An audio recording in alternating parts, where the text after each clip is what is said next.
जैसा आम तौर पे लोग रमज़ान में ज़कात के हवाले से पूछते हैं या देते हैं। पाकिस्तान में हमने देखा है बैंकों में आम तौर पे रमज़ान जी। में ज़कात की कटौती करते हैं। तो क्या ज़कात देने का ताल्लुक़ रमज़ान से है? उसका साल जो है रमज़ान से शुरू होता है या ख़त्म होता है? मुख्तलिफ़ चीज़ों की मुख्तलिफ़ किस्म की ज़कातें हैं। मसलन सोना, चांदी, नकद, जानवर, ये ऐसी चीज़ें हैं कि जब ये अपने निसाब को पहुँचें और फिर उस वक़्त उस पर साल गुज़रे।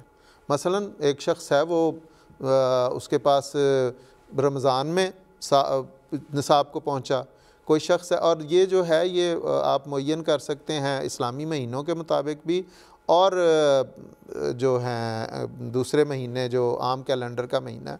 अगर जनवरी में किसी के पास निसाब के मुताबिक पहुंची है उसकी सोना या चांदी या नकद, या उसने अगर जानवर रखे हुए हैं, तो उस पर साल गुज़रने के बाद उस पर ज़कात वाजिब होगी। पहली बात ये।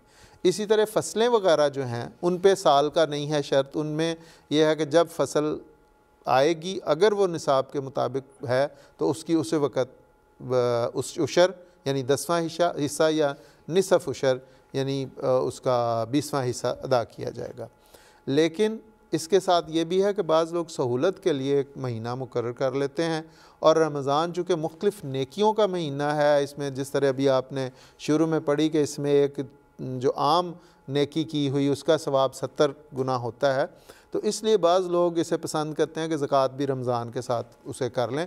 तो उसमें भी कोई हरज नहीं कि अगर किसी ने ये मुकर्रर किया हुआ है कि मैं रमज़ान से रमज़ान अपनी ज़कात दूँगा, तो वो उसमें भी कोई हरज की बात नहीं। जी ठीक है जी, बहुत बहुत शुक्रिया।